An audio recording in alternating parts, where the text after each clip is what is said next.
नमस्कार सभी को, मैं Navneet Gautam's classes of physics में आप सभी का स्वागत करता हूं। तो थर्ड यूनिट हम पढ़ रहे हैं न्यूटोनियन मैकेनिक्स में, जिसका नाम है motion under central forces, planets and satellites. Clear है? तो वो यूनिट आप बहुत अच्छे से पढ़ते हुए चल रहे होंगे और इसकी स्पीड बहुत धीमी रखी गई है क्योंकि पेड बैच में आपकी फोर्थ यूनिट चल रही है। यूट्यूब पर आपको थर्ड यूनिट कराई जाएगी। आइए आज पढ़ेंगे हम। मैंने लास्ट लेक्चर में आपको कराया था एस्केप एनर्जी क्या होती है, जिसे आप पलायन ऊर्जा कहते हैं।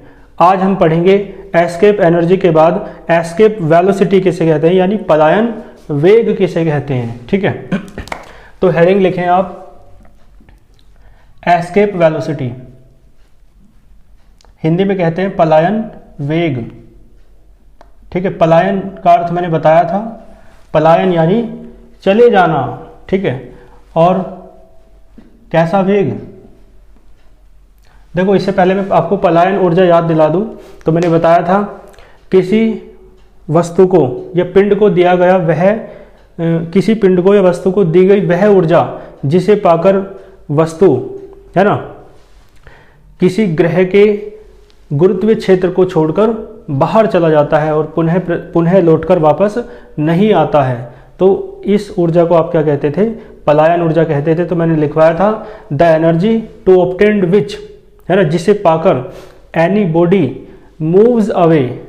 ठीक है, एनी बॉडी मूव्स अवे यानी बाहर निकल जाती है, छोड़कर चली जाती है। ठीक है, या एनी बॉडी एस्केप माने छोड़कर चले जाना, पलायन कर जाना। कहाँ से? फ्रॉम प्लैनेट्स ग्रेविटेशनल फील्ड, है ना, जो ग्रह है आपका उसके गुरुत्वीय क्षेत्र को छोड़कर चली जाएगी। ठीक है, वस्तु जो होगी, तो उस ऊर्जा को क्या कहते हैं? उस एनर्जी को आप कहते हैं एस्केप एनर्जी। और उसका फॉर्मूला क्या होता है मैंने बताया था, escape energy is denoted by E, और इसका फॉर्मूला है GMEM अपॉन RE, और ये प्लस की थी, लास्ट लेक्चर में मैंने आपको बता दिया था। ठीक है, हम क्या पढ़ेंगे? Escape velocity. तो जिस तरीके से डेफिनेशन किसकी थी? एस्केप एनर्जी की थी, ठीक उसी प्रकार जो डेफिनेशन है वो एस्केप वेलोसिटी की होगी। वहाँ पर बस केवल एनर्जी आया था, यहाँ पर वेलोसिटी आ जाएगा, यानी वहाँ पर क्या था? ऊर्जा शब्द, और यहाँ पर शब्द क्या आएगा? वेग। तो यहाँ कहेंगे वह न्यूनतम वेग या वह वेग जिसे पाकर कोई वस्तु ग्रह के गुरुत्वीय क्षेत्र को छोड़कर चली जाती है तथा दोबारा लौटकर नहीं आती है। इस प्रकार, है ना, जो वेग है ये, इसे आप क्या कहते हैं? पलायन वेग। ठीक है, जिस वेग को पाकर कोई वस्तु गुरुत्वीय क्षेत्र से बाहर निकल जाती है ग्रह के। क्लियर है? तो इसका मतलब है द वेलोसिटी। क्लियर है? इसका मतलब क्या हुआ? किसी वस्तु को ऊपर की ओर फेंकना है। जैसे हम पृथ्वी तल से ही बात करें तो पृथ्वी तल से इतने वेग से ऊपर फेंकना है, इतनी वेलोसिटी से ऊपर फेंकना है कि वो वस्तु जो है ग्रेविटेशनल फील्ड को, गुरुत्वीय क्षेत्र को पार करके अंतरिक्ष में चली जाए और पुनः पृथ्वी पर लौटकर ना आए। ठीक है, तो जिस वेग से वस्तु फेंकी गई है उस वेग को पलायन वेग कहते हैं। क्या कहते हैं? एस्केप वेलोसिटी कहते हैं। क्लियर है? बात समझ में आ रही होगी आपको। तो द वेलोसिटी, ठीक है, वेलोसिटी तो बहुत सारी हैं, मैंने बताया था लास्ट लेक्चर में। जैसे ये फेंका लेकिन नीचे आ गया, तो वेलोसिटी तो दी इसे, लेकिन इतनी नहीं दी जितनी आवश्यक थी इसके ग्रेविटेशनल फील्ड से बाहर निकलने के लिए। हमने केवल वेलोसिटी बहुत थोड़ी सी दी तो ये वस्तु वापस आ गई। ठीक है ना? तो इसका मतलब है ये पलायन वेग नहीं होगा, ये एस्केप वेलोसिटी नहीं होगी, ये केवल वेलोसिटी है, एक नॉर्मल वेलोसिटी है। क्लियर है? तो क्या आएगा? The velocity to obtained which, जिसे पाकर, the velocity to obtained which, वह ऊर्जा जिसे पाकर। क्लियर है? The velocity to obtained which any body, कोई वस्तु, ठीक है, मूव्स अवे, बाहर निकल जाती है। कहां से?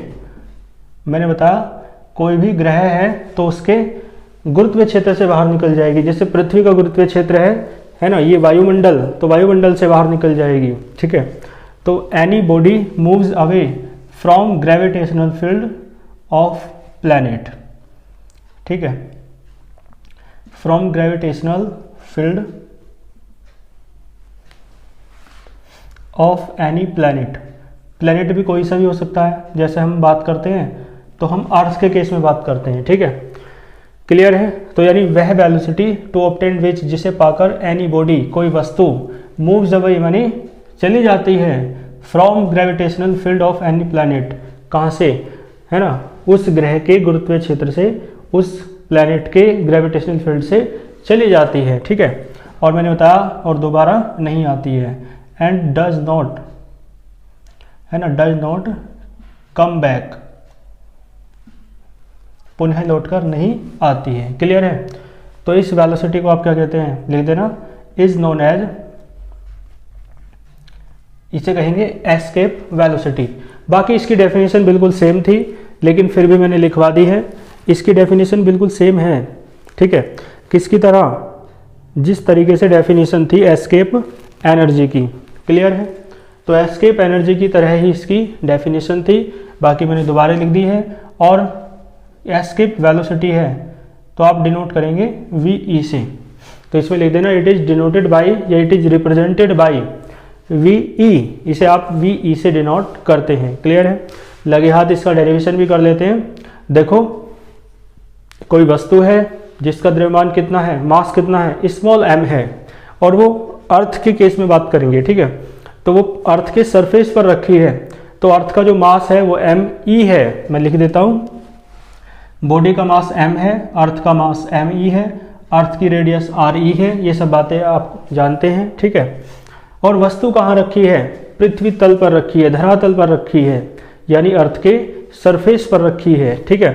तो आप देखेंगे इस वस्तु को आप एनर्जी दो, देखो काइनेटिक एनर्जी, भाई एक बार बताओ, वस्तु को गति करानी है, ऊपर की तरफ फेंकना है तो गतिज ऊर्जा देनी पड़ेगी, नहीं, काइनेटिक एनर्जी। तो इसे आप काइनेटिक एनर्जी दो, गतिज ऊर्जा, बॉडी को ऊपर की तरफ फेंकोगे तो वेलोसिटी दोगे, और वेलोसिटी दोगे, है ना, तो वेलोसिटी दोगे तो एनर्जी भी तो देनी पड़ेगी, ठीक है ना। तो इसका मतलब है वेलोसिटी जिस बॉडी में होती है उसमें काइनेटिक एनर्जी होती ही है, जहाँ वेग है वहाँ गतिज ऊर्जा है, ठीक है। तो काइनेटिक एनर्जी देंगे कैसे, क्योंकि वेग दे रहे हैं, है ना।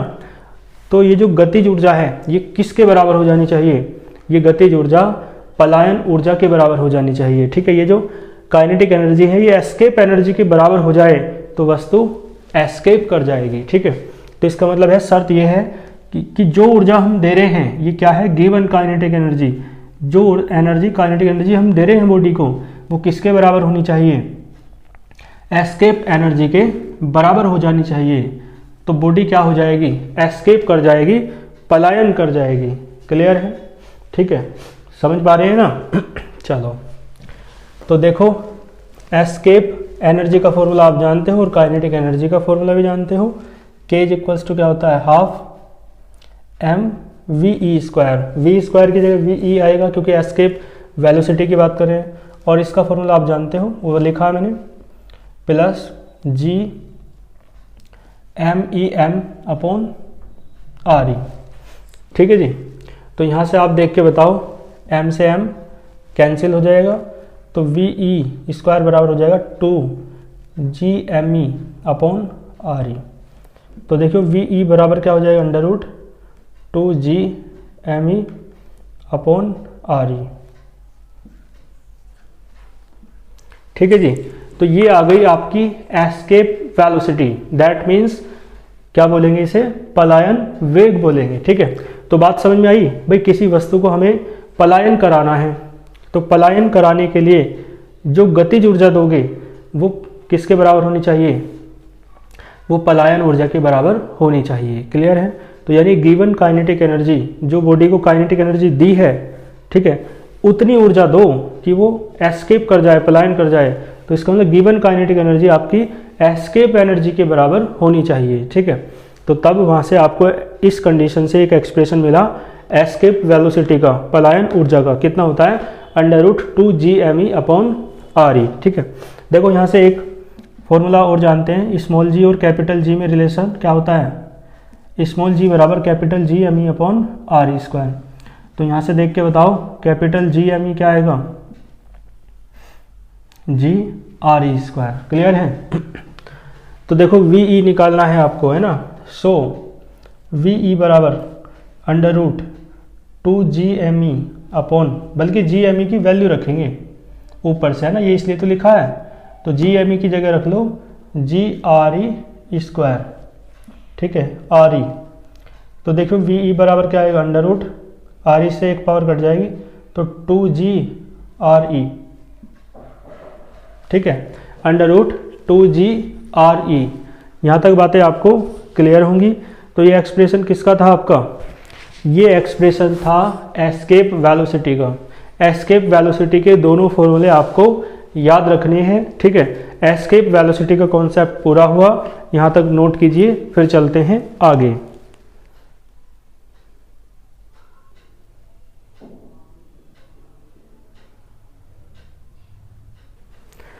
आइए इसके बाद चलते हैं नेक्स्ट टॉपिक पर। तो यहाँ तक आप अच्छे से कर लेना। ठीक है, इसके बाद हेडिंग डालो relation between orbital velocity and escape velocity. मैंने बताया था आपको orbital velocity is denoted by VO and escape velocity is denoted by VE. Escape velocity क्या होती है मैंने तुरंत अभी ही आपको बताया है, और ऑर्बिटल वेलोसिटी मैं आपको पहले बता चुका हूँ। किसी उपग्रह की कक्षीय चाल होती है ऑर्बिटल वेलोसिटी। ठीक है, और इसे बोलते हैं, जो एस्केप वेलोसिटी है इसे बोलते हैं पलायन वेग। तो यानी उपग्रह के कक्षीय वेग और पलायन वेग में संबंध का सूत्र स्थापित आपको करना है। तो हेडिंग लिखो रिलेशन बिटवीन। ठीक है, रिलेशन बिटवीन, दोनों के बीच संबंध देखेंगे क्या है ना, किस किस के बीच, ऑर्बिटल वेलोसिटी और यानी कक्षीय वेग ऑर्बिटल वेलोसिटी, और दूसरा है एंड इस ऑर्बिटल वेलोसिटी यानी कक्षीय वेग है, आप वी ओ भी लिख सकते हो। और एस्केप वेलोसिटी क्या होती है आप जानते हैं, इसे वी ई से डिनोट करते हैं। क्लियर है। तो आपको इनके बीच रिलेशन बताना है। तो देखो आप जानते हो, लिखो वी नो दैट, हम जानते हैं, क्या जानते हो, दोनों वेलोसिटी के बारे में आप जानते हैं। ठीक है, तो we know that orbital velocity की पहले यदि बात करें तो ऑर्बिटल वेलोसिटी यानी कक्षीय वेग, उपग्रह का कक्षीय वेग, आपको याद होगा इसका फॉर्मूला वी ओ बराबर under root ji are E. ठीक है, ये फॉर्मूला था, आपके याद होगा। क्लियर है। और दूसरा जो एस्केप वेलोसिटी है, इसकी देख लेते हैं फॉर्मूला क्या है, एस्केप वेलोसिटी। ठीक है, तो वी ई बराबर आ जाएगा under root 2 ji are E. ठीक है जी, 2 जी अंडर रूट आर ई अभी प्रूफ किया है। और देखें वी ई बराबर अंडर रूट 2, इसे ऐसे लिख लो अंडर रूट जी आर ई। अंडर रूट जी आर ई किसके बराबर है, वी ओ के। तो वी ई बराबर हो जाएगा under root 2 into V O. और ये वी ओ कहाँ से रखा है आपने, फ्रॉम फर्स्ट।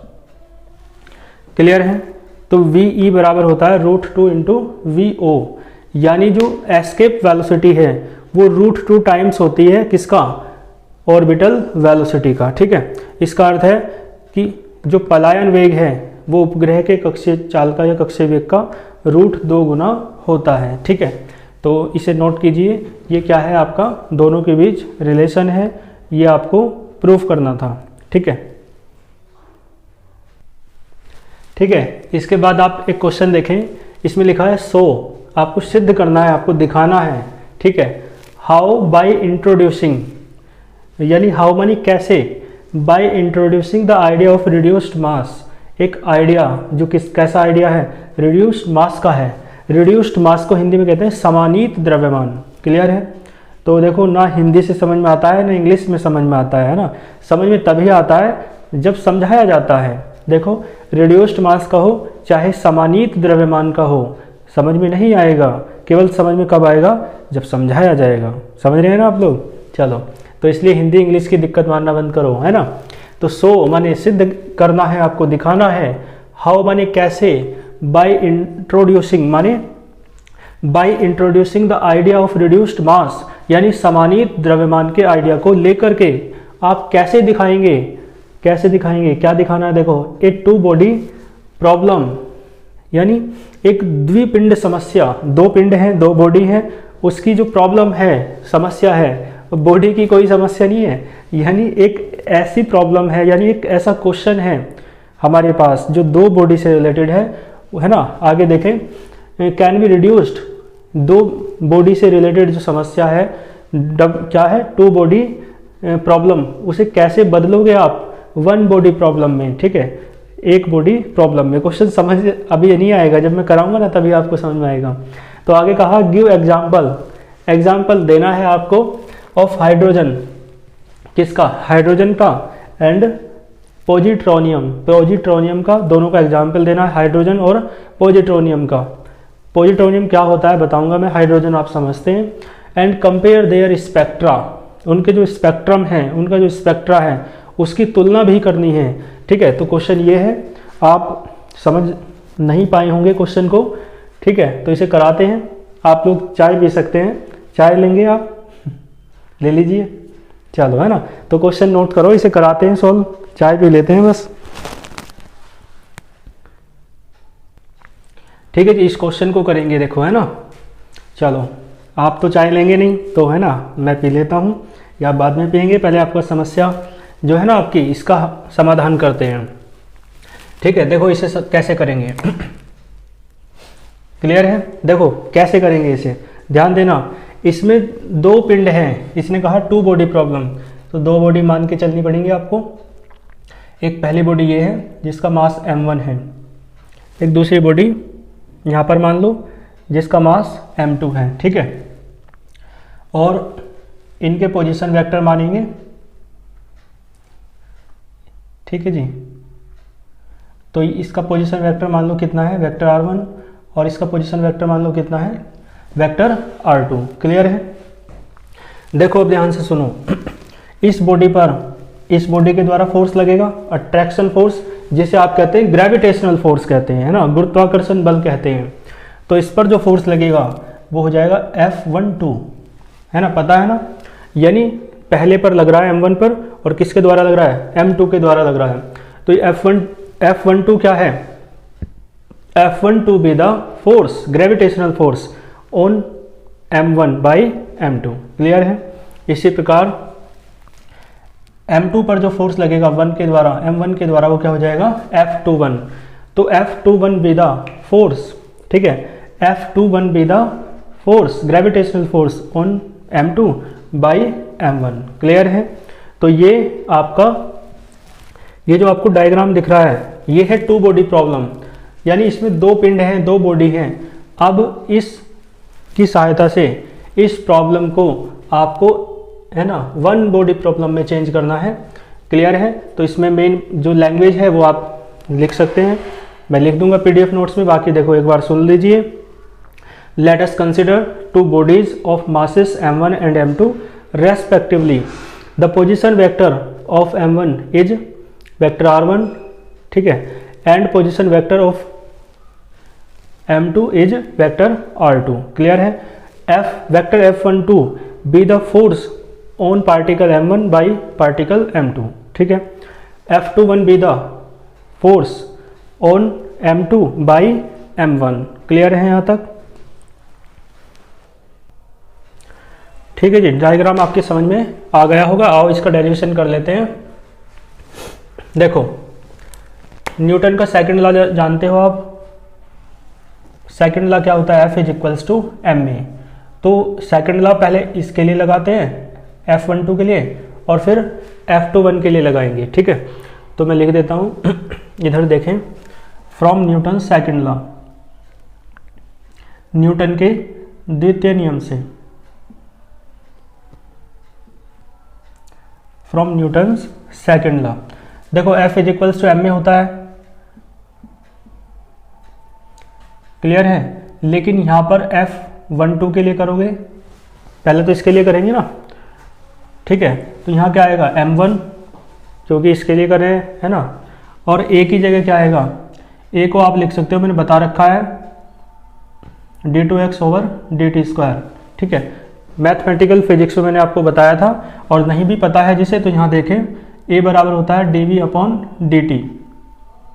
ठीक है ना, वेग परिवर्तन बटे समयांतराल क्या होता है, त्वरण, यानी change in velocity upon time interval is equals to acceleration होता है, और वेलोसिटी होता है डिस्प्लेसमेंट अपॉन टाइम, यानी विस्थापन बटे समय अंतराल। तो इसे लिखा जा सकता है d2x है ना, d का स्क्वायर अपॉन dt स्क्वायर। तो त्वरण को, एक्सेलरेशन को आप कैसे लिख सकते हैं, a बराबर d2x over dt square. Clear है, चलो अच्छे से दिख रहा होगा आपको।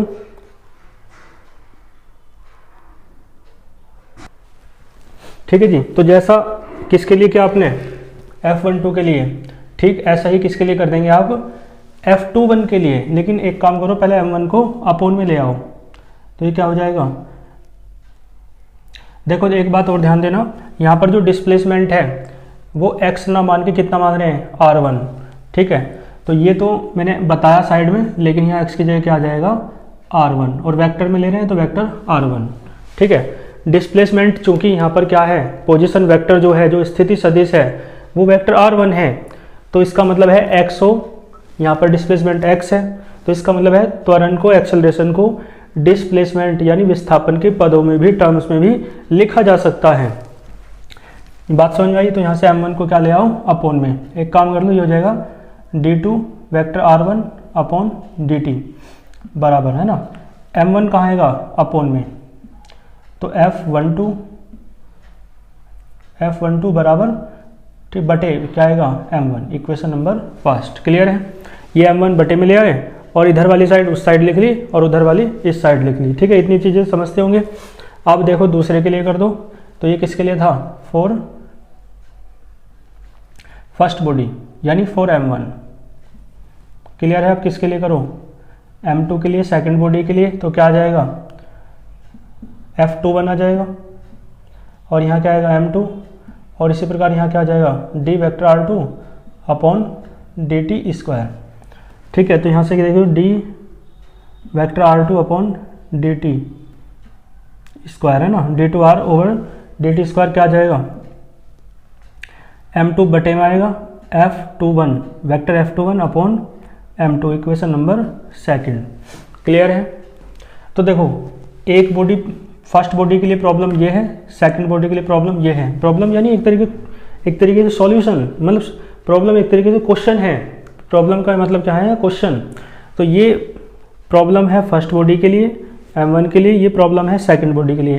तो ये टू बॉडी प्रॉब्लम हुई या नहीं, है ना, द्विपिंड समस्या। अब इन दोनों इक्वेशंस को एक इक्वेशन में कन्वर्ट कर देना है, तो यानी जो टू बॉडी प्रॉब्लम थी वो किस में कन्वर्ट हो जाएगी, वन बॉडी प्रॉब्लम में। ठीक है, देखो यहाँ से वेक्टर ट्राइंगल लॉ लगा लो। तो वेक्टर ट्राइंगल लॉ मैंने आपको बता रखा है, सदिश त्रिभुज नियम मैथमेटिकल फिजिक्स में बताया था। बाकी क्या होता है देख लो। जैसे मान लो आपको इस पॉइंट पर जाना है, मान लो ये ए है और ये कौन सा है, बी। तो मान लो आपको बी पर जाना है, तो आप कैसे जाएंगे, या तो डायरेक्ट ओ से कहाँ चले जाएं, बी पर चले जाएं, है ना, या फिर दूसरा तरीका आपके पास क्या है, ओ से ए पर जाओ और ए से बी पर जाओ, ओ से ए पर जाओ और ए से बी पर जाओ। ठीक है, यही तो है।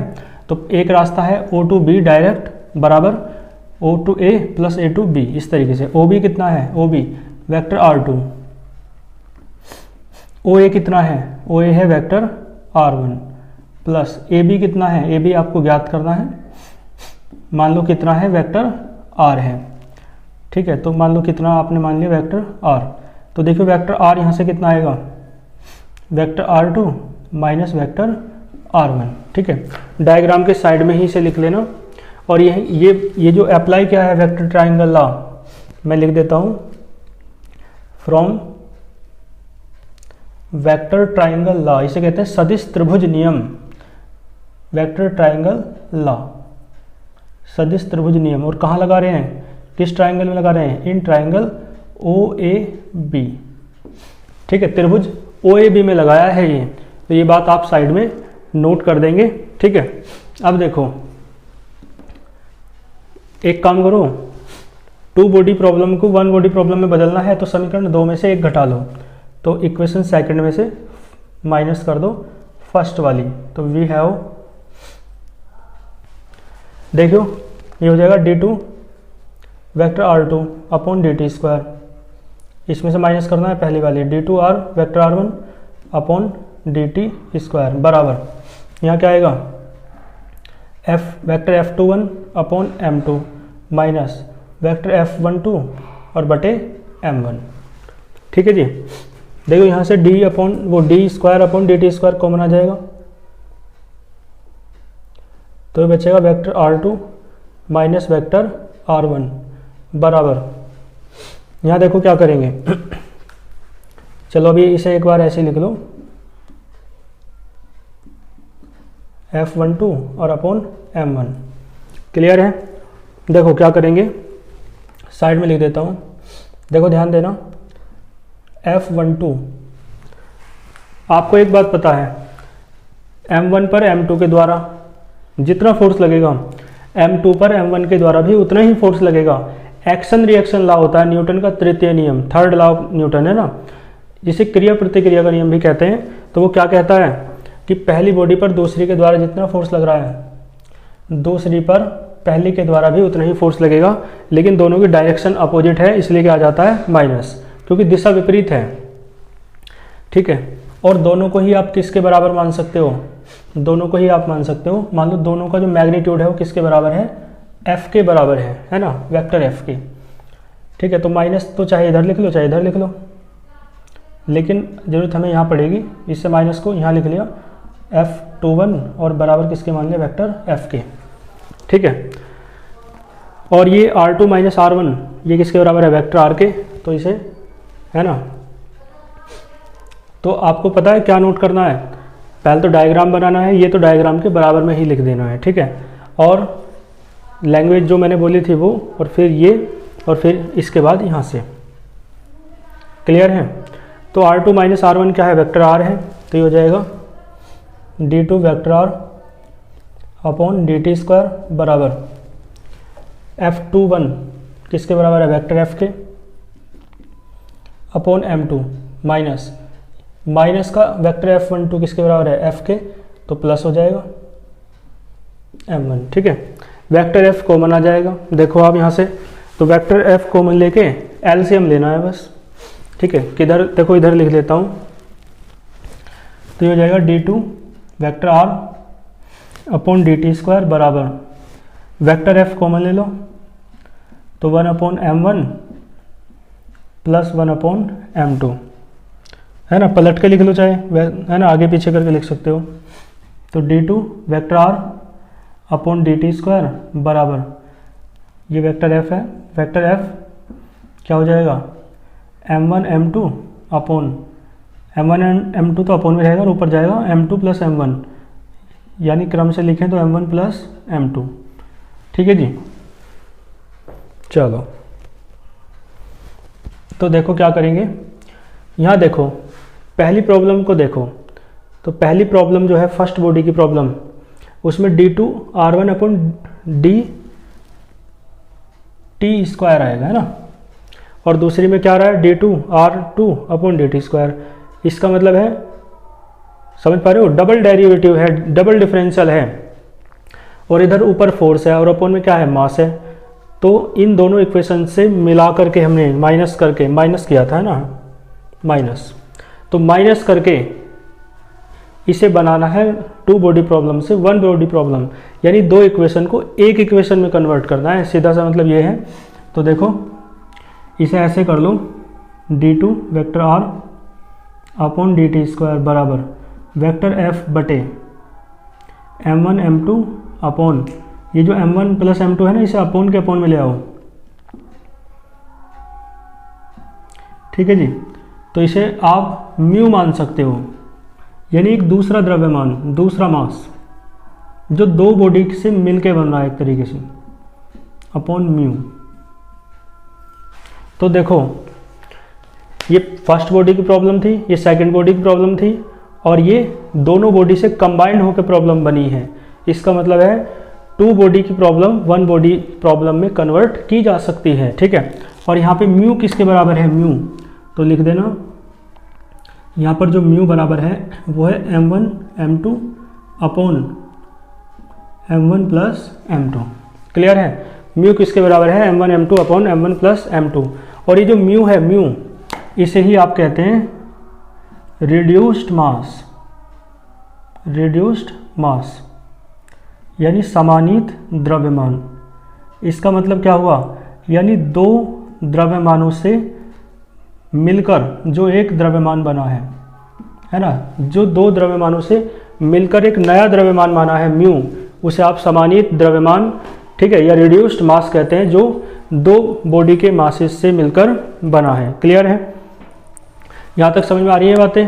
तो इसका मतलब है उसने कहा था सो आपको सिद्ध करो कि कैसे, है ना, रिड्यूस्ड मास के आइडिया को यूज करके, है ना, रिड्यूस्ड आइडिया के मास को इंट्रोड्यूस कराकर उससे परिचित कराकर टू बॉडी प्रॉब्लम को कैसे वन बॉडी प्रॉब्लम में बदलोगे।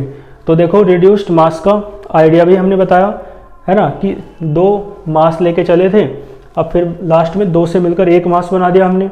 तो रिड्यूस्ड मास का आइडिया लेकर हम चले, वो हमने बता दिया है कि क्या आइडिया है, कैसे कैसे होता है। और टू बॉडी प्रॉब्लम को हमने वन बॉडी प्रॉब्लम में भी बदल दिया है, क्योंकि फर्स्ट बॉडी की प्रॉब्लम ये थी, सेकंड बॉडी की प्रॉब्लम ये थी, प्रॉब्लम यानी इक्वेशन, और इन दोनों इक्वेशन से मिलकर एक इक्वेशन बनाई है। तो टू बॉडी प्रॉब्लम किस में बदल गई, एक बॉडी में, वन बॉडी प्रॉब्लम में, ठीक है, यानी टू इक्वेशंस थी, किस में बदल गई, एक इक्वेशन में। क्लियर है। और फिर यहाँ तक क्वेश्चन कंप्लीट हो चुका है। आगे कहा give example of hydrogen and positronium and compare there spectra, उनके, ठीक है, हाइड्रोजन और पॉजिट्रोनियम का एग्जाम्पल दो और उनके स्पेक्ट्रम का, है ना, तुलना करो, स्पेक्ट्रम की तुलना करनी है, ठीक है। यहाँ तक नोट कीजिए, ठीक है जी।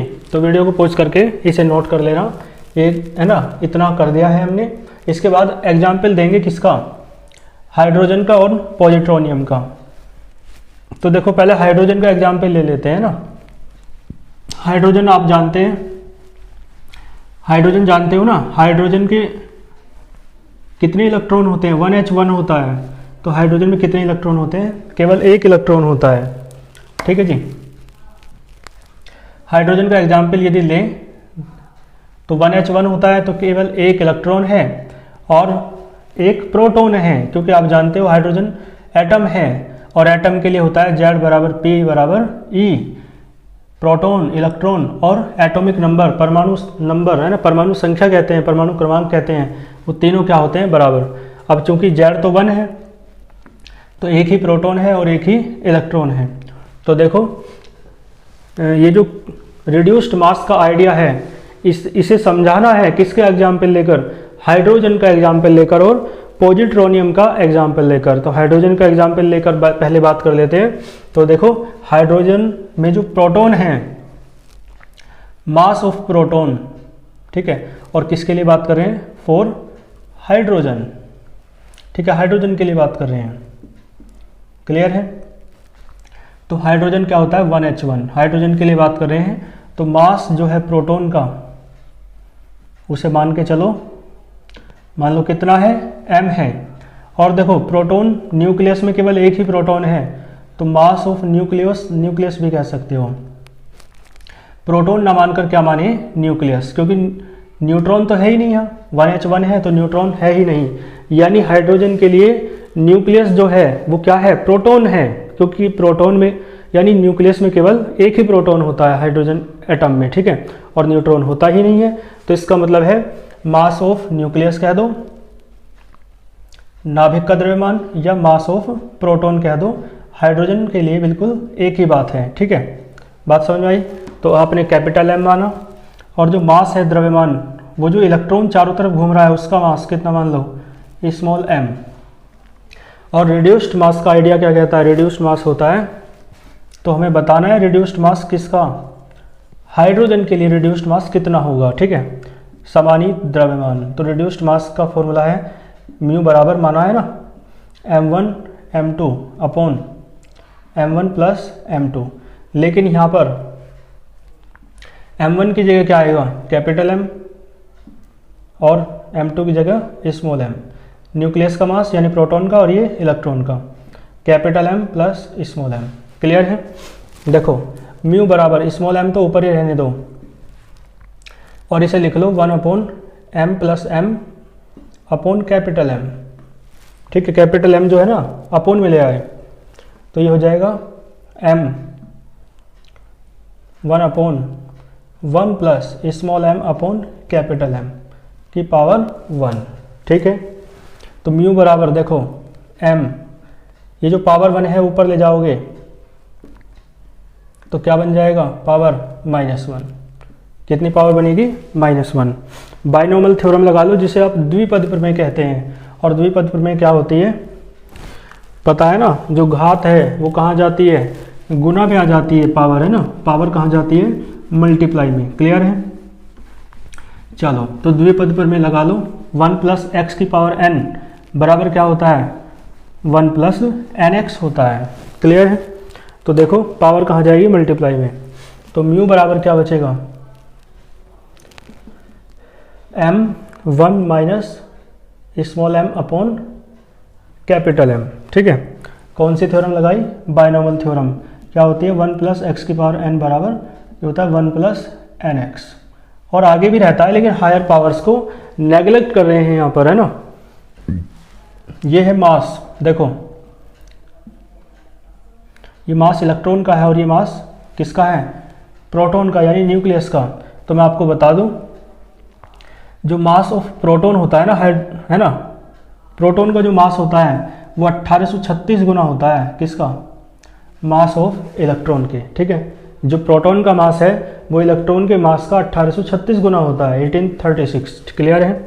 तो देखो स्मॉल m बराबर m की जगह क्या रख दो, 1836 स्मॉल m। तो स्मॉल m से स्मॉल m कट जाएगा तो small m upon capital M कितना होता है, 1 है ना 1836।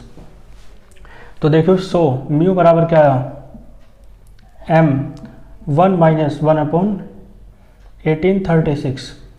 ये 1/1836 भाग करोगे 1836 को 1 से तो जीरो ही होगा, है ना, जीरो के बराबर होगा लगभग, क्योंकि बहुत छोटी संख्या आएगी और 1 में से घटाओगे तो कुछ ज़्यादा फर्क नहीं पड़ेगा। तो इसका मतलब जो म्यू है ना वो लगभग किसके बराबर आएगा, m के। और m क्या है, इलेक्ट्रॉन का द्रव्यमान है, इलेक्ट्रॉन का मास है। तो हमें हाइड्रोजन का एग्जाम्पल देकर ये बताना था कि रिड्यूस्ड मास क्या होता है, ये रिड्यूस्ड मास हाइड्रोजन का कितना होता है। तो देखो हाइड्रोजन का जो रिड्यूस्ड मास है, सामान्य द्रव्यमान है, वो हाइड्रोजन के वो इलेक्ट्रॉन के द्रव्यमान के, इलेक्ट्रॉन के मास के बराबर ही होता है, क्योंकि इलेक्ट्रॉन का मास है। ठीक है, तो आप लिख सकते हैं hence the reduced mass of hydrogen is nearly equal to, या इज अप्रोक्सीमेटली इक्वल टू, लगभग बराबर होता है ना, is nearly equal to mass of electron of hydrogen atom. Clear है, बात समझ में आई? तो ये बात हमने किसका उदाहरण लेके बात की, हाइड्रोजन का एग्जाम्पल लेकर हमने बात की। ठीक है, चलो यहाँ तक नोट करो। और उसके बाद अब किसका एग्जाम्पल लेंगे, पॉजिट्रोनियम का। ठीक है, तो आप वीडियो को पॉज करके नोट कर लेना, मैं इधर से रफ कर देता हूँ। देखो आप पॉजिट्रोनियम के लिए बात कर लेते हैं, हाइड्रोजन की तो हमने बात कर ली, तो किसके लिए बात करें, फॉर पॉजिट्रोनियम। अब आप सोच रहे होंगे पॉजिट्रोनियम क्या होता है, ये तो सुना ही नहीं है। ठीक है, तो देखो पॉजिट्रोनियम, तो देखो ध्यान देना, पॉजिट्रोनियम जो होता है ना वो पॉजिट्रॉन और इलेक्ट्रॉन का कॉम्बिनेशन होता है ना, अनस्टेबल कॉम्बिनेशन, थोड़ी देर के लिए संयोग रहता है इनका। देखो कैसे, इलेक्ट्रॉन आप जानते हैं क्या होता है ना, -1 E0, ये तो होता है इलेक्ट्रॉन।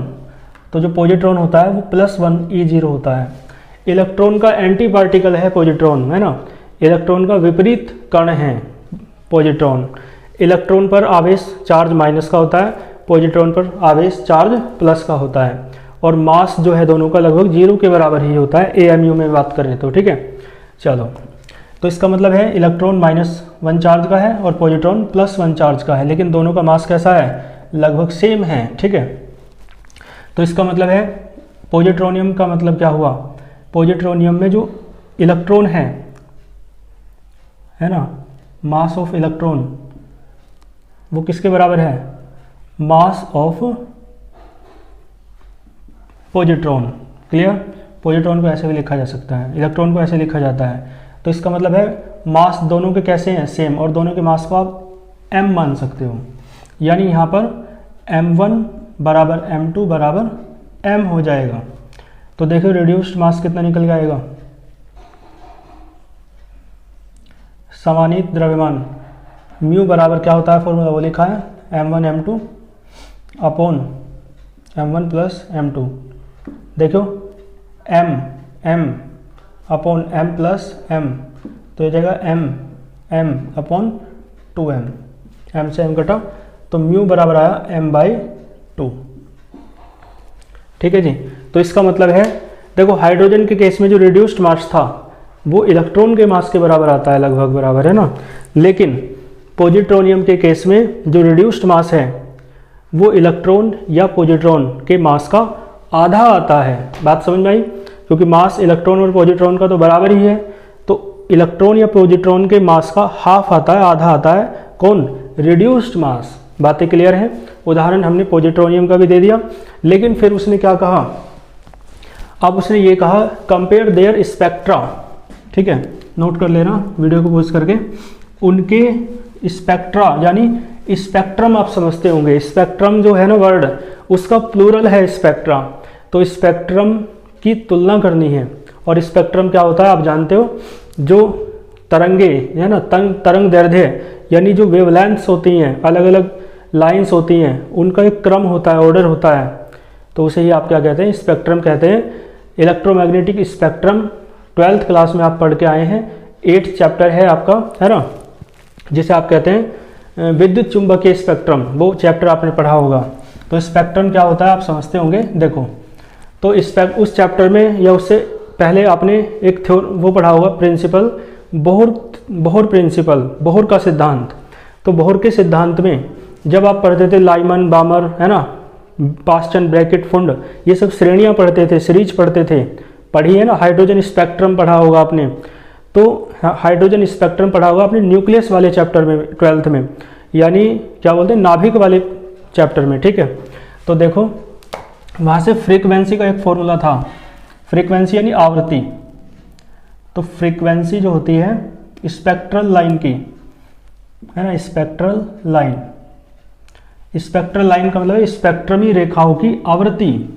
तो स्पेक्ट्रल लाइन की जो फ्रीक्वेंसी है उसका फॉर्मूला इसे न्यू से डिनोट करते हैं, न्यू से। ठीक है, तो ये क्या होता है 2π² e⁴ अपॉन h³ है ना, और यहाँ होता है 1/n1² माइनस 1/n2²। क्लियर है, बात समझ में आई। देखो n1 क्या है, n1 होता है क्वांटम नंबर, और n2 भी क्या है, क्वांटम नंबर है। ठीक है जी, ये क्वांटम नंबर है, इधर से रफ कर दूं। देखो क्वांटम नंबर आप समझते होंगे, ये अपने केमिस्ट्री में पढ़ाऊंगा तो आपको याद होगा। देखो इस तरीके से है ना, n1 है ना, ये n2, ये n3, इस तरीके से। तो n1 ये क्या है, ऊर्जा स्तर है, एनर्जी लेवल है, तो यानी ये ऑर्बिट की नंबर है, जो आपको पता भी है। प्रिंसिपल क्वांटम नंबर जो है, मुख्य क्वांटम संख्या, वो किसके बारे में बताती है, वो बताती है ऊर्जा स्तरों के बारे में, एनर्जी लेवल्स के बारे में, यानी ऑर्बिट्स के बारे में कि कौन सी कक्षा है। ठीक है, तो कक्षा की संख्या के बारे में बताती है, नंबर ऑफ ऑर्बिट के बारे में बताती है कौन, प्रिंसिपल क्वांटम नंबर, मुख्य क्वांटम संख्या। ठीक है, तो n1 n2 वही है। और हाँ h³ क्या है, h देखो मैं बता दूं, चलो मैं थोड़ा सा बता ही देता हूँ। h क्या है यहाँ पर, प्लांक्स कांस्टेंट है ना, प्लांक्स कांस्टेंट देख लेना, प्लांक्स की स्पेलिंग क्या है, प्लांक्स कांस्टेंट। प्लांक एक साइंटिस्ट थे, प्लांक्स कांस्टेंट हो जाएगा। ई क्या है, ई तो आपको पता है, ये चार्ज होता है इलेक्ट्रॉन का, है ना, चार्ज ऑफ इलेक्ट्रॉन, इलेक्ट्रॉन का वो प्रोटॉन का चार्ज सेम होता है, तो इलेक्ट्रॉन ना कहकर इसे एलिमेंट्री चार्ज भी कह सकते हो आप। क्या कह सकते हो, एलिमेंट्री चार्ज, जिसे आप मूल आवेश कहते हैं। मूल आवेश होता है ना E बराबर 1.6 × 10⁻19 है ना, कूलाम। और पाई ठीक है, यहाँ पे म्यू और रहेगा, म्यू यानी मास रहता है यहाँ पर, है ना। लेकिन यहाँ पर रिड्यूस्ड मास की बात कर रहे हैं तो म्यू ले लो, क्योंकि म्यू दोनों केसेस में अलग अलग है।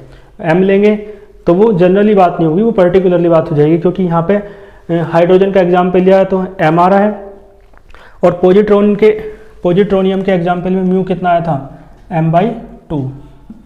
तो म्यू ले लो, तब दोनों के कंपैरिजन करेंगे। म्यू क्या होता है, म्यू मैंने बताया क्या है, रिड्यूस्ड मास है, समानीत द्रव्यमान है। ठीक है जी। तो ये फ्रीक्वेंसी का फॉर्मूला हो जाएगा किसकी, स्पेक्ट्रल लाइन की। तो हमें बताना है इनके स्पेक्ट्रम की तुलना करनी है, किसके, हाइड्रोजन और पॉजिट्रोनियम दोनों के स्पेक्ट्रम। तो ये किसके लिए आया है, म्यू बराबर m, ये किसके लिए था, हाइड्रोजन के लिए, और ये किसके लिए आया है, ये वाला पॉजिट्रोनियम के लिए। क्लियर है। तो हाइड्रोजन के लिए म्यू बराबर लगभग m के बराबर आया, पॉजिट्रोनियम के लिए आधा होता है। तो देख के बताओ जरा, यहाँ पर म्यू की जगह m रखोगे तो हाइड्रोजन के लिए फ्रीक्वेंसी निकल आएगी स्पेक्ट्रल लाइन की, और पॉजिट्रोनियम के लिए रखोगे तो m/2 आएगा। ठीक है। तो इसका मतलब है, ध्यान देना, फ्रीक्वेंसी हाइड्रोजन के लिए जो आएगी उसमें तो m आ रहा है, और फ्रीक्वेंसी जो पॉजिट्रोनियम के लिए है ना, लिख दूं पॉजिट्रोनियम, उसमें क्या आएगा, m आएगा और बटे में 2 भी आएगा। तो m करके जो सारा आएगा वो फ्रीक्वेंसी होगी, है ना, और अपॉन में 2 हाइड्रोजन एटम की। तो इस तरीके से आप समझ रहे होंगे कि जो पॉजिट्रोनियम की जो फ्रीक्वेंसी है स्पेक्ट्रल लाइन की, वो हाइड्रोजन की फ्रीक्वेंसी की कैसी होगी, आधी होगी। क्यों, देख लो, हाइड्रोजन के लिए म्यू की जगह m रखोगे। ठीक है, देखो मैं करके बता दूं, हाइड्रोजन के लिए म्यू की जगह क्या रखोगे, m। ठीक है। और देखो पॉजिट्रोनियम के लिए क्या रखोगे, देखो पॉजिट्रोनियम के लिए क्या रखोगे, चलो मैं करके ही बता दूं, है ना, m/2 रखोगे ना, m/2 h3, ये जो 2 है ना यहाँ लिख लो 1/2, और ये सारा 1/n1² माइनस 1/n2²। तो देखो ये सारा किसके लिए है, न्यू h है, तो इसका मतलब है पॉजिट्रोनियम की जो आएगी वो न्यू h/2 आएगा, क्योंकि बटे का 2 बाहर आ गया। इससे हमें कंपैरिजन करने में आसान हो गई। तो अब हम कह सकते हैं कि जो पॉजिट्रोनियम की फ्रीक्वेंसी है, यानी पॉजिट्रोनियम के लिए स्पेक्ट्रल लाइन की फ्रीक्वेंसी है, वो कैसी है, आधी है हाइड्रोजन के लिए स्पेक्ट्रल लाइन की फ्रीक्वेंसी की। क्लियर है। तो आप लिख देना, हैंस क्या लिखोगे, hence the frequency of spectral line for positronium is half, आधी है, ऑफ द फ्रीक्वेंसी, किसकी आधी है, of the frequency of spectral line for hydrogen atom. Clear है, बात समझ गए होंगे आप। चलो कर लेंगे ना इसे। तो हमने तुलना कर दी है और ये क्वेश्चन आपका कंप्लीट हो गया है। बाकी मैं इसे अच्छे से लिखकर आपको PDF नोट्स प्रोवाइड करा दूंगा। टेलीग्राम चैनल का लिंक वीडियो के डिस्क्रिप्शन बॉक्स में दिया हुआ है, आप वहां से जाकर ज्वाइन हो सकते हैं। बाकी यदि आप हमारे पेड कोर्स में शामिल होना चाहते हैं तो उसके लिए आपकी फ़ीस रखी गई है मिनिमम 100 रुपीज़, और आप ये नंबर है फ़ोनपे का, इसमें आप पेमेंट करके स्क्रीनशॉट व्हाट्सएप नंबर पर भेज देंगे। व्हाट्सएप नंबर आपको दिया हुआ है वीडियो के डिस्क्रिप्शन बॉक्स में। ठीक है, और ये कौन सा नंबर है आपका, फ़ोनपे का नंबर है। क्लियर है। तो आप पेड कोर्स में भी ज्वाइन हो सकते हैं। 4th यूनिट आपकी पेड बैच में ही कराई जाएगी, बाकी 3rd यूनिट आपकी यूट्यूब पर रहेगी। क्लियर है। बाकी और भी कोई जानकारी आपको चाहिए किसी भी बात से रिलेटेड, या कोई आपका डाउट हो, क्वेश्चन हो, तो आप वीडियो के डिस्क्रिप्शन बॉक्स में दिए गए व्हाट्सएप नंबर पर संपर्क कर सकते हैं। ठीक है, मिलते हैं फिर नेक्स्ट लेक्चर में। अच्छे से पढ़ते रहिए, प्रसन्न रहिए। All the very best.